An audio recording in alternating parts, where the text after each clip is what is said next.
जांच कराओ। डॉक्टर बोले ऑपरेशन तो ऑपरेशन कराओ, क्योंकि हमने पहले भी कहा कि डॉक्टर शंकर का एक रूप होता है। हमने पहले भी कहा कि डॉक्टर शिव का एक रूप होता है। आप जांच करें, आप डॉक्टर को दिखाइए, और जब डॉक्टर को भी दिखाते हुए आपकी आंखों में अगर आराम न लगे तो फिर किसी शिव मंदिर में शंकर का शिवलिंग हो, जलाधारी हो, और वो जलाधारी का पानी, शिवलिंग की जो जलाधारी होती है वो थोड़ी मोटी होती है। बोलो बोलो, देखा है आप लोगों ने कि नहीं देखा? जिसपे ये शिवलिंग रखा रहता है, ये शिवलिंग जिस पे रखा है वो मोटा होता है कि नहीं?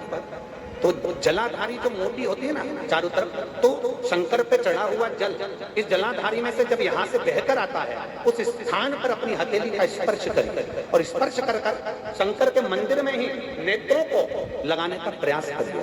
22 से 25 दिन तक आंखों में लगाने का प्रयास करना। तीसरे दिन हमको पत्र लिखकर भेजना कि आपकी आंख की रोशनी बढ़ना प्रारंभ हुई कि नहीं, आपका चश्मे का नंबर ठीक हुआ कि नहीं।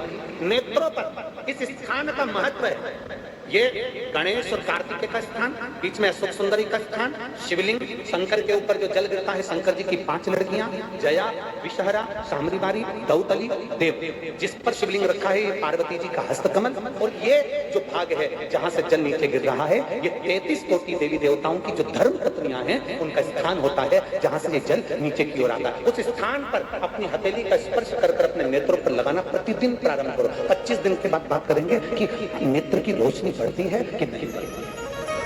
जांच भी कराना, डॉक्टर को दिखाना भी कि हमारे नेत्र की रोशनी का कितना अंतर है, जरा देखकर बताओ। जरा देखिए, चंदन की एक बिंदी रखकर आना, 2 स्थान बना देना। पहला, ये जो जलाधारी है, अशोक सुंदरी वाला जो स्थान है, पहला स्थान अशोक सुंदरी का स्थान, जहां पर बीच में एक मोटी सी लाइन रहती है, उसके आसपास में जो जगह रहती है उस जगह को जल से साफ करना है, और जल से साफ करने के बाद में उसी को अपने शरीर पर थोड़ा सा लगाइए, हाथ को धो लीजिए, थोड़ी सी चंदन की बिंदी दोनों ओर लगा दीजिए। पहला स्थान। दूसरा स्थान, जहां से पानी बहकर जाता है उस पूरे स्थान पर से कहीं भी एक तुम्हारा मन कर जाए, उस स्थान को थोड़ा सा हाथ से और जल से साफ कर दो, और वहां हाथ को अपने हृदय से या शरीर में जहां रोग है, तकलीफ है, बहुत कष्ट है, बहुत दर्द है, उस स्थान पर लगाओ, और चंदन की हाथ धोने के बाद चंदन की बिंदी उस स्थान पर, वो नाली वाली जगह पर कहीं पर भी रख दीजिए। ये 2 जगह आप साफ करना सीख जाए। ये 2 स्थान आपने अगर साफ करे हैं तो निश्चित है कितनी भी बड़े से बड़ी बीमारी है उसका रिजल्ट अच्छा ही आएगा, तो बीमारी समाप्त होगी। वो बीमारी समाप्त होगी, निश्चित है। थोड़ा समय लगेगा, थोड़ा समय लग सकता है, पर आप अपने भरोसे से अगर करोगे तो निश्चित है। उसके आसपास में जो जगह रहती है उस जगह को जल से साफ करना है, और जल से साफ करने के बाद में उसी को अपने शरीर पर थोड़ा सा लगाइए, हाथ को धो लीजिए, थोड़ी सी चंदन की बिंदी दोनों ओर लगा दीजिए। पहला स्थान।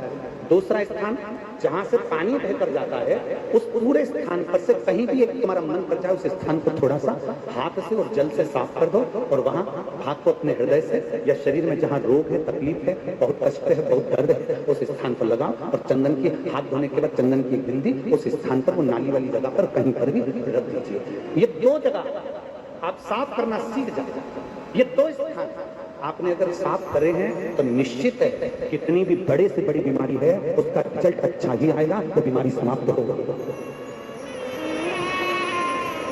वो बीमारी समाप्त होगी, निश्चित है। थोड़ा समय लगेगा, थोड़ा समय लग सकता है, पर आप अपने भरोसे से अगर करोगे तो निश्चित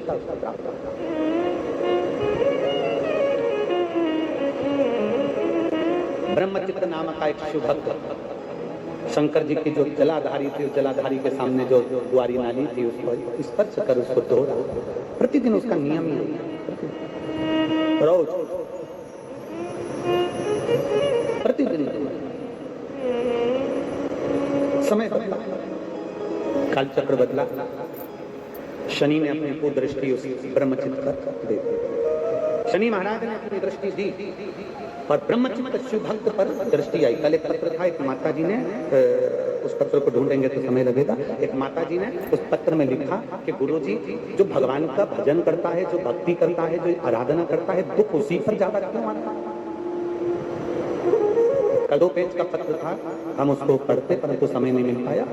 सबसे ज्यादा दुख जो भगवान की भक्ति कर रहा है, जो भगवान का भजन कर रहा है, जो भगवान का स्मरण कर रहा है, उसी को तकलीफ क्यों आती है। शिव महापुराण की कथा कहती है सोने में खार होता है, उस सोने को जलाया जाता है, तपाया जाता है, टूटा जाता है, खूब जलाते, खूब कूटते, खूब तपाते, और जब आखिरी में तप जाता है, फूट जाता है,